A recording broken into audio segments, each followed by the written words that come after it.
Hello दोस्तों, आपका स्वागत है सेंस लर्नर में। दोस्तों, झारखंड में रिम्स की बहाली आई है, उसमें नर्स की बहाली आई है। नर्स में दो टाइप की बहाली आई है, एक जो जेन्युइन वैकेंसी है और एक बैकलॉग वैकेंसी है। तो उस वैकेंसी का फॉर्म फिलिंग स्टार्ट हो गया है और उस फॉर्म का जो डिटेल डिस्कशन हम करने जा रहे हैं, उसका जो नोटिफिकेशन आया है उसके बारे में डिस्कशन करेंगे और उसका बहुत सारा जो एक्सप्लेनेशन करना है, उसका एज क्या है, क्राइटेरिया क्या होगी, सिलेबस क्या होगा, कितना फीस है, कौन अप्लाई कर सकता है, क्या क्वालिफिकेशन मांगा है, सारा चीज़ का यहाँ डिटेल डिस्कशन हम करने जा रहे हैं।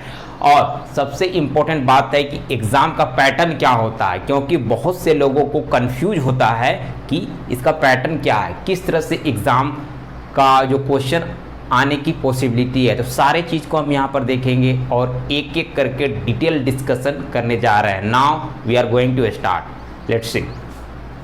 देखिए, रिम्स नर्सिंग वैकेंसी ग्रेड्स मतलब ग्रेड नर्स कॉम्पिटिटिव एग्जामिनेशन 2022 और प्लस साथ में आपका है ग्रेड्स बैकलॉग वैकेंसी। जो पिछली बार जो वैकेंसी था उसका 20 सीट बचा हुआ है, उसको इसमें ऐड कर दिया गया है। ठीक है, तो देखिए टोटल सीट है 350 अभी के लिए और 20 सीट जो जोड़ा है उससे मिलाकर हो गया 370 सीट अभी है। ठीक है, आपका जो फॉर्म भराना शुरू हो गया है 12/5/2022 से और इसका लास्ट डेट होगा 11/6/2022 मीन्स 11 जून 2022 को इसका लास्ट फॉर्म भरा जाएगा। ठीक है, तो देखिए इसका जो फीस लग रहा है 100 रुपया लग रहा है, एकदम मिनिमम फीस है। ठीक है, जो इलेक्शन में जो घोषणा किया गया था उसके अकॉर्डिंग यहाँ पर फीस 100 रुपया है। ठीक है, अगर हम ST SC की बात करें तो ST SC के लिए 50 रुपया फीस रखा गया है। ठीक है, तो सबसे पहले देखिए कोई भी वैकेंसी होता है तो सबसे इंपॉर्टेंट चीज उसका होता क्या है, इंपॉर्टेंट होता है वैकेंसी कितना है।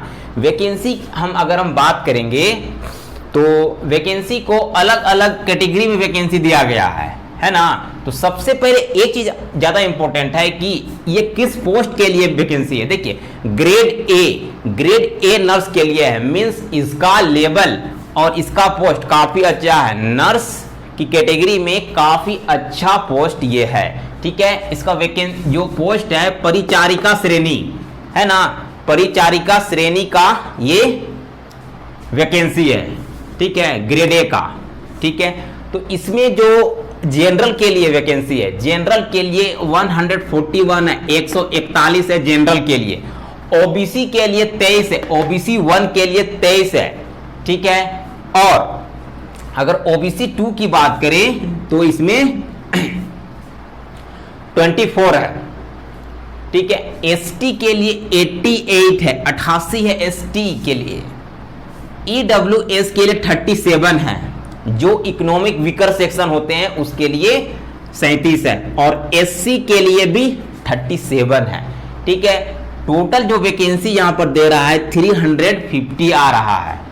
ठीक है, अगर हम बात करें स्पोर्ट कोटा के लिए, स्पोर्ट कोटा के लिए 2 वैकेंसी है और हैंडीकैप के लिए 1 वैकेंसी है।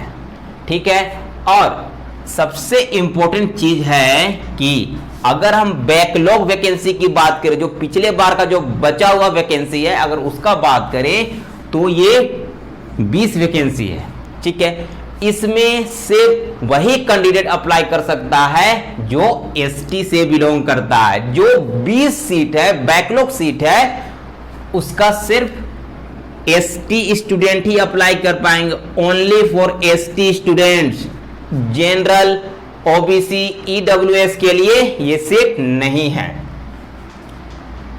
ठीक है, अगर हम बात करें एज भी काफी इंपॉर्टेंट होता है। ठीक है, एज अगर बोला गया है तो एज 35 ईयर बोला गया है जनरल के लिए। OBC के लिए 37 साल और ST SC के लिए 40 साल बोला गया है। और फीमेल के लिए बोला गया है 38। इसमें यूआर भी है, ओबीसी भी है और ईडब्ल्यूएस भी है। इसमें 3 कैटेगरी की वीमेन आएगी फीमेल, और एसटी एससी वाले जो फीमेल होती है उनका 40 ही होगा। ठीक है, उसके बाद अभी हमको देखना है कि सबसे इंपॉर्टेंट चीज जो यहां पर होता है क्वालिफिकेशन। देखिए, नर्सिंग एक ऐसा कोर्स है, ये बहुत इंस्टीट्यूट कॉलेजेस में ये कोर्स होता है।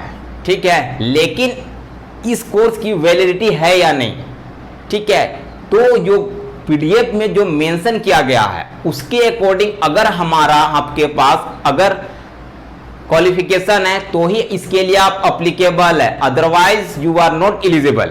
ठीक है, तो यहां पर मेंशन किया गया है कि कहां मतलब कौन सा यूनिवर्सिटी से किस टाइप की आपका सर्टिफिकेट होना चाहिए।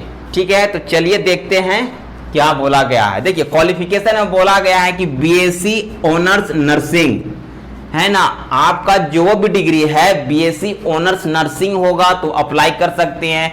BSc nursing Indian nursing council, अगर आपका सर्टिफिकेट बीएससी नर्सिंग है और इंडियन नर्सिंग काउंसिल से अफिलिएटेड है तो आप डेफिनेटली इस पोस्ट के लिए एलिजिबल हैं।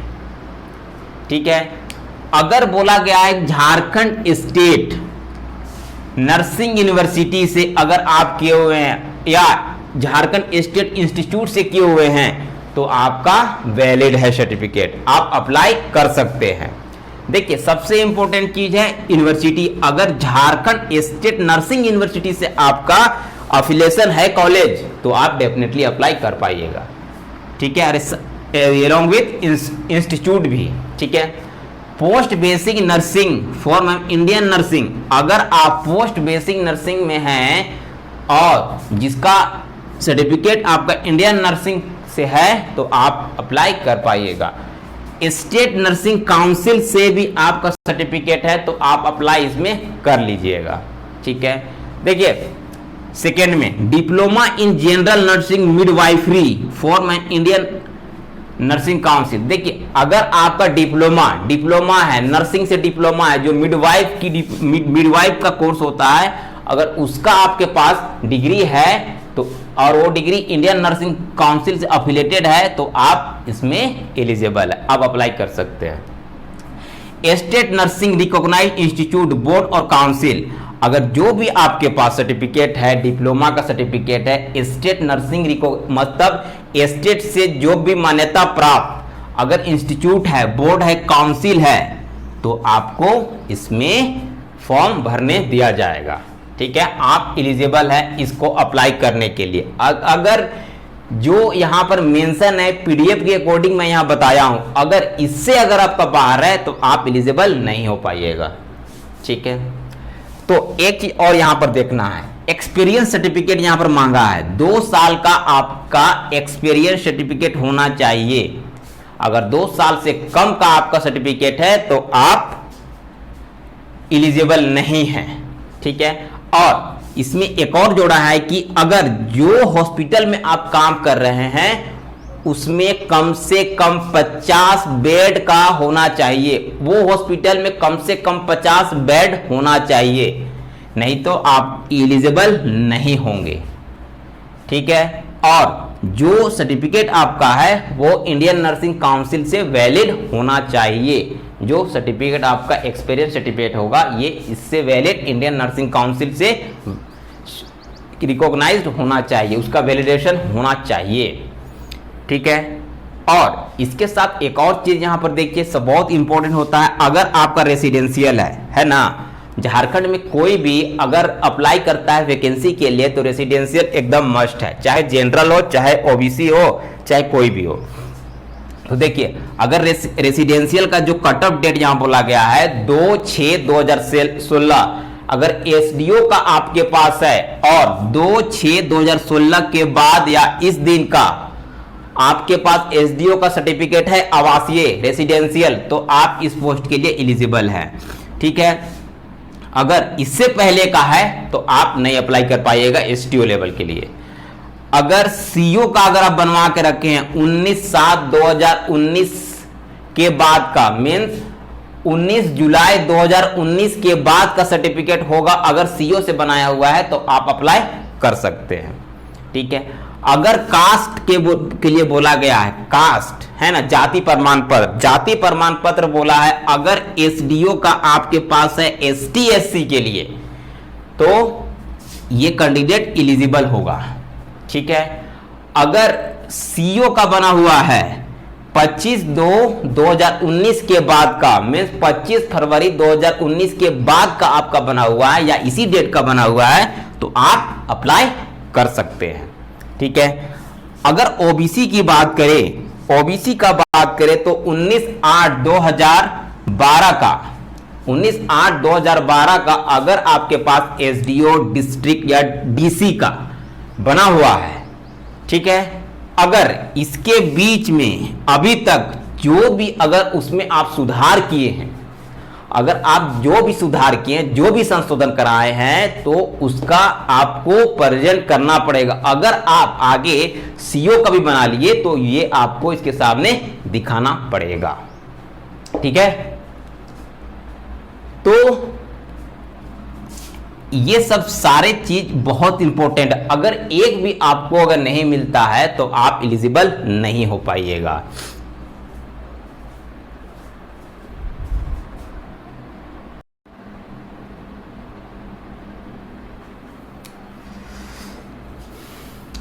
देखिए यहां पर जो एज कट ऑफ और जो हमारा स्पोर्ट कोटा के लिए क्या क्राइटेरिया है, क्या एलिजिबिलिटी क्या होनी चाहिए, ठीक है, उन सब चीज़ों के बारे में अब देखते हैं। यहाँ पर हम सबसे पहले यहाँ पर देखिए कि सैलरी है ना, लेवल 7 का मिलेगा, लेवल 7 का सैलरी मिलेगा 44,900 से लेके 1,42,400 इतना के बीच में सैलरी मिलेगा परिचारिका पोस्ट के लिए। ठीक है, तो सैलरी का लेवल काफी अच्छा है और यह सिर्फ पे स्केल है, पे है, सैलरी है, इसके साथ अलावेंस भी बहुत सारे मिलते हैं।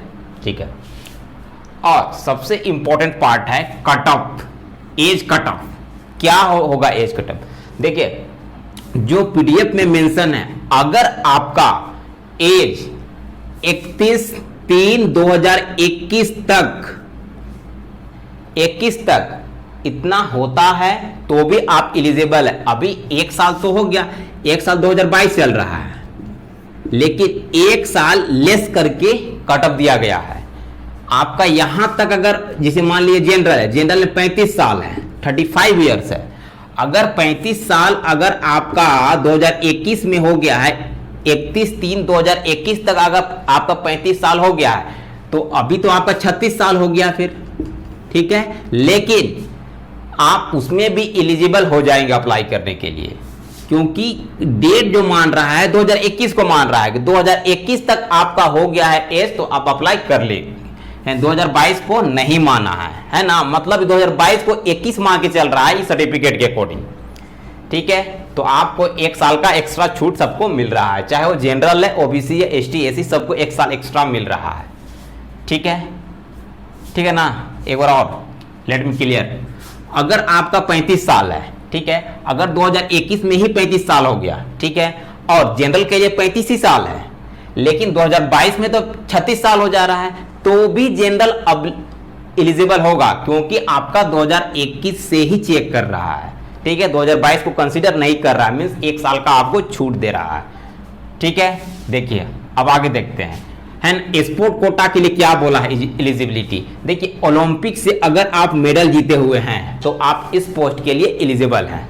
ठीक है, और ओलंपिक चाहे अगर उसके एसोसिएट में उससे संबंधित जितने भी संगठन हैं, अगर उससे आप खेलते हुए मेडल जीते हैं तो आपको इसमें मिलेगा मौका फॉर्म भरने के लिए। अगर इंडियन ओलंपिक में अगर आपका पहला स्थान आया है तो आप एलिजिबल हैं। ठीक है, अगर कोई नेशनल रिकॉर्ड है आपका स्पोर्ट में तो भी आप एलिजिबल हैं। ठीक है, तो इस तरह से मैंने डिटेल एक्सप्लेन किया, उसका जो भी नोटिफिकेशन आया हुआ है एक एक चीज़ मैंने बताया, सैलरी से लेकर, एज से लेकर, फीस से लेकर, क्या उसमें मेंशन किया गया है, जाति क्या होगा, रेसिडेंशियल क्या होगा, सारे चीज़ का डेट बताया है मैंने। तो ये डेफिनेटली आपके लिए हेल्पफुल होगा, आप उसे देख सकते हैं। तो आपको अगर वीडियो अच्छा लगा तो लाइक कीजिए, चैनल को सब्सक्राइब कीजिए और शेयर कीजिएगा। Thank you.